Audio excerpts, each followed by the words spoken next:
আর মাত্র 2টো দিন, তারপরেই শুরু হয়ে যাবে নতুন একটা বছর। মানুষ কত নতুন আশা স্বপ্ন নিয়ে আবার নতুনভাবে বাঁচতে শুরু করবে। দুদিনের জন্য একটু মায়ের কাছে গিয়েছিলাম ঘুরতে, তাই ভিডিও দিতে একটু দেরি হয়ে গেল। দুজনে মিলে 25শে ডিসেম্বর বহরমপুরের গির্জাতে ঘুরতে গিয়েছিলাম। প্রথমে গির্জাটায় যেতেই দেখি প্রচণ্ড ভিড়। সেখানে কিছুক্ষণ দাঁড়িয়ে কিছু ফটো ভিডিও তুলে নিলাম। দিন ওর শরীরটা একটু খারাপই ছিল, যেহেতু আমাকে বলেছিল তোমাকে নিয়ে ঘুরতে বেরোবো, তাই আমাকে নিয়ে গেল।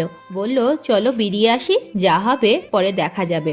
টোটো করে নেক্সট গির্জাটায় যেতে দেখি সেখানেও একটা বিশাল লম্বা লাইন হয়ে আছে। এখন দাঁড়িয়েই ঢুকে পড়লাম গির্জার ভেতরে।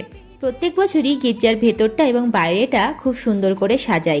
গির্জার ভেতর থেকে বেরিয়ে বাইরে টুকিটাকি কিছু খাবার দাবার খেয়ে নিলাম, তারপর একটু ঘোরাঘুরি করে ফিরলাম বাড়ির পথে। তোমাদের যদি এই ছোট্ট মিনি ব্লগটা ভালো লেগে থাকে তাহলে একটা লাইক করো এবং আমার চ্যানেলটাকে সাবস্ক্রাইব করে আমার পাশে থেকো। Thank you for watching.